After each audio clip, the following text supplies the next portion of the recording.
I just made homemade chicken broth from my kitchen scraps, things that I would normally just throw away, and it was so easy to do. So let me show you how to do it.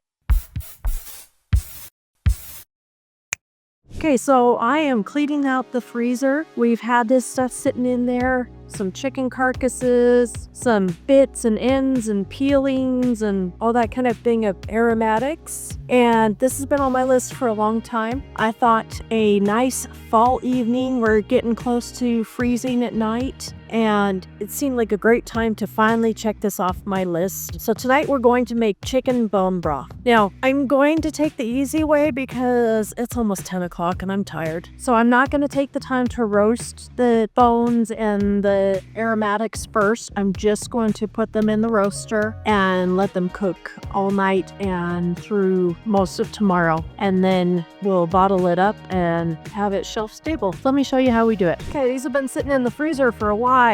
So these are carcasses that we have saved, whether they were like rotisserie type chickens we grew and used, or some of them are like drumsticks that we had, assortment of things. But it's time to get my freezer back. And since these are just for flavor, it really doesn't matter what condition they're in. They're all going to be, I can't think of the right word. We're gonna take out all those pieces. Like I said, it's late. I've had a migraine all day. So definitely time to get something like this going. And then these are onion peels, carrot tops, carrot ends. I mean, you can see basically the trimmings off of when we've made stews or cooked with onions or whatever. We're gonna add enough water to cover, so we're probably gonna have to get more water than this.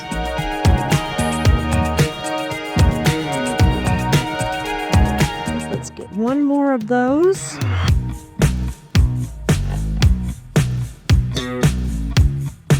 That's 3 gallons of water. And if you watched one of our other videos, back in the old times, they used to take their onion peels and they would save them and they would grind these up to be their onion powder back in the Depression and stuff like that. Here's where I need some math help. This recipe I'm using calls for 1 chicken carcass and 3 quarts of cold water. So it calls for 2 bay leaves, 10 cloves of garlic, tablespoon of apple cider vinegar. Okay, so we're going to do about 4 tablespoons. Yes, we know it's a 1/4 cup, but I didn't get out my cups. I just got out my spoons. The vinegar helps to release the collagen and the calcium and the things that make the broth so good for you. Okay, salt and pepper to taste. I just remember my mom using these when I was a kid, and I was like, why is there a leaf in my food? Calls for peppercorn. That's good. Some of the recipes called for garlic. Some said don't use garlic. To me, it's another aromatic. Mix that around a little bit. This is going to come to a boil, and then it's just going to simmer all night and release all the good stuff that's in it. And then tomorrow, we'll probably have to add more water and keep it rolling boil 24 to 48 hours, what you want to cook it. They say not to go over 48 hours or it starts to get an off flavor to it. And we're going to shoot for about 24. It might be a little bit longer than that just because it may go into the next day. Keep checking the water and stuff, but we're just going to cover this up and let it cook while we're asleep. It's all safe sitting right here. It's controlled. Okay, so now we're going to start. I'm going to show how much solids we got. Now, one thing I don't have that I still want to get is a defatter, which is basically like this, but it has a spout. So the fat rises and then you pour off the good, the clean broth. Now, broth is not something that we use in our everyday cooking, but it's something that we want to start using. Oh, now I'm getting down to some solids again. Liquid levels getting lower.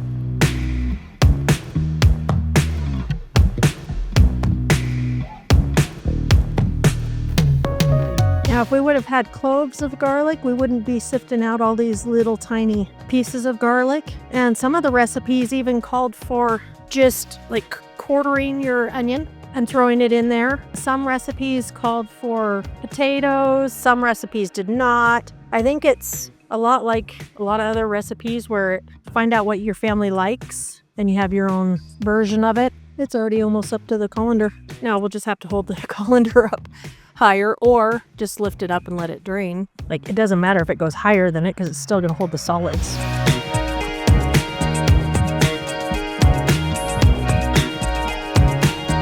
Okay, so here's the finished solids and the broth that we're going to be putting in the fridge tonight. The fat will continue to rise and will congeal overnight in the fridge, and then we'll scrape it off in the morning. And then these will go out to the chickens tomorrow. Looks like our bones did what they were supposed to. There was lots of marrow and stuff in the bottom that we sifted out, and that's part of what you want in your broth.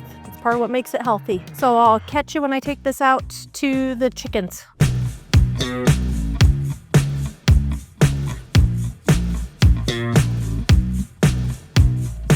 Okay, so it has been a little while since we made the broth. Luckily, I put it in the fridge and it held. We've been trying to finish harvesting the garden and started our deer hunt, so I'm trying to fit stuff in as fall usually happens. So today we're going to finish up the broth. We're going to be using the Presto electric canner and canning it in pint jars. Now we've cooked this down quite a bit. I have been scooping the scum that forms on the top as the impurities rise. And now we are concentrated down. When I started it again this morning, it was about here, and now we're about down to here. So with doing it in pint jars, it's going to be concentrated. And what we're hoping is that we'll be able to just open that up, put it in as a base, and then dilute it down like you would do a concentrate of anything. So come on in and take a look at what this looks like now.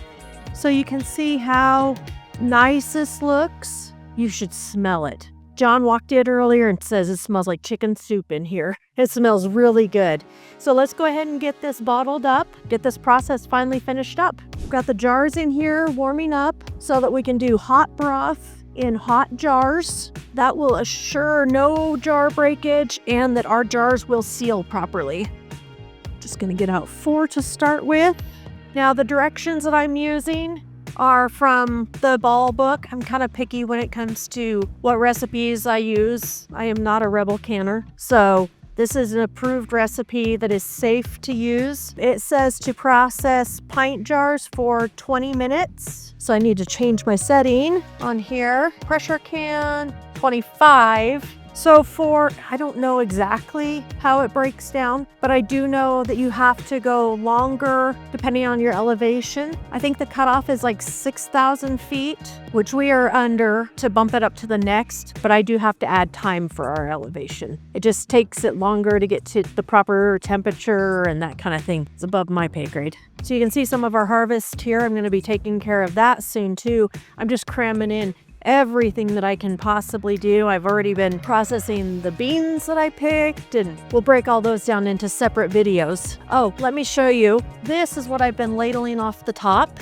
So you can see it's just, they call it scum, but you can see it's just kind of ucky. It's called scum for a reason, I think. So the directions say to fill these to a 1-inch headspace, which on this, each of these notches is a different measurement. And so this last one is 1 inch. So I typically check and see. So that's right where this curves in. So it's below the ring, but it's at the top of that curve. So then I know that that's where I need to fill to. Now they have changed the guidelines that you don't have to sterilize your jars before canning anymore. They just have to be cleaned because they sterilize during the canning process. Some of the things that I've read says that some people don't like to add onions to their broth because that's what makes it so dark like this. To me, that looks like some good hearty broth. I'm gonna do just a little bit more.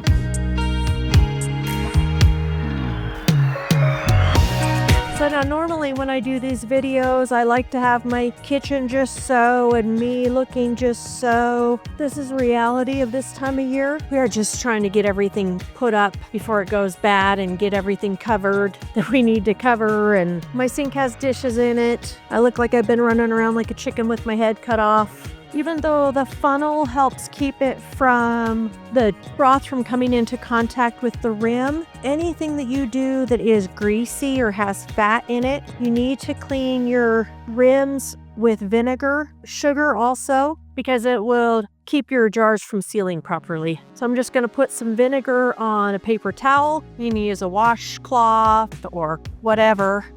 Make sure you wipe those rims. Now I've already checked these rims for any chips or anything like that that would keep them from sealing properly. Tell which fingertips have been adjusted to not feeling hot versus the ones that haven't. Getting out my 4 jars lids. Ever since I switched to these, I haven't had any fail. And if you were canning during the time frame that shall not be mentioned, you know that they were super hard to find lids, and they started scrimping on the other brands started scrimping on their quality. And so you were getting a lot more failures, which really sucks when you work hard to get this stuff to put up.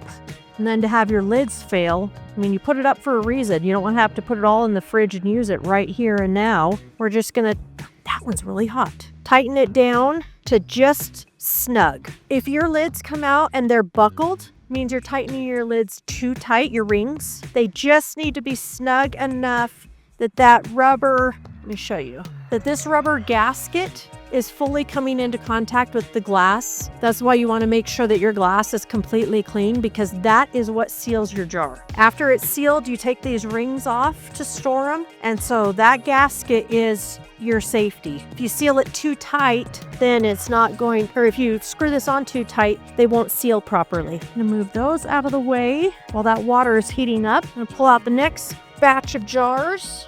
Maybe I should grab some quart jars so we have the option, depending on what we're using it for. So if we're making a big pot of like chicken soup or something, we may want a quart, since I'm gonna have more than what these pints can handle. Now, I think I mentioned in the previous video when I was making the broth that we don't use a lot of broth in our cooking. It's something that we keep saying that we need to use. We need to get in the habit of doing, but we haven't. I'm kind of hoping that by doing this, it not really forces us to do it, but kind of forces us to do it.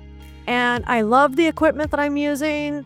This funnel, this ladle, they're awesome. You can see the ladle hooks right here. So convenient, especially when you're using a big pot like this, which when I'm canning, I tend to have huge pots. Okay, so this is heated up now and ready for these jars. So I'm gonna get those in. We've got the rack in the bottom, because you don't want your jars sitting directly on the bottom, whether you're water bath canning or pressure canning. And I did fill to the fill line for pressure canning, so we should be good to go. I'm gonna put the lid on, trying to keep all the water from running everywhere. That's condensation. Lock it on, lock our safety. We need to set that on vent so that it can go through the process. It's heating right now. Now, let me show you. We decided that with what is left in this pan, we're going to freeze it, because we can easily just take this out and throw it in the crock pot or whatever. I saw a hack, I use that word loosely, online the other day that I had never seen before. You've probably seen those cool gadgets that hold your bag open. Well, this one showed using your jar lifter. So flip your edge over, whatever size bags you're using. And now I can just ladle the broth into that, and I didn't have to buy another gadget. So like I said, you can also freeze broth. We just wanted to can, here, I'm gonna do this. Haha, now I don't have to try to get it to fit in there. Freeze broth to use it. You don't have to can it. We just wanted to can it for longer shelf life without electricity. I'm gonna partially seal it and then push the air out, and then we'll judge based on this next one whether we need to take some out or what we need to do, because it's more than would have continued to fit in that, but yet.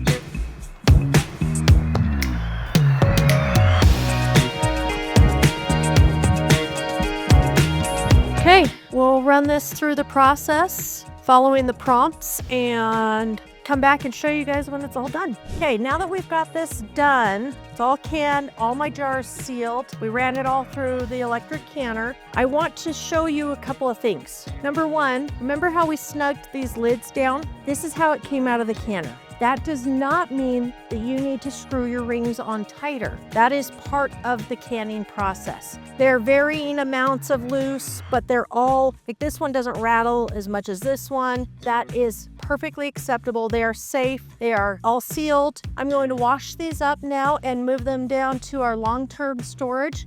And I got one more thing out of my freezer so that I can start adding produce from this year into the freezer and take care of those when I have slower days and it's not harvest season. I also forgot to show you, we got 8 pints of the chicken broth, but we had a little bit extra. This was a load in my canner, so we stuck that in the freezer. So let me grab those real quick and show you. So we just dished these into quart bags, which I did show the trick that I used that I learned thanks to social media of how to easily fill these. The great thing about having these is if I'm doing something that's going to be like in the crock pot or the instant pot where I can put stuff in frozen, I can just put this in.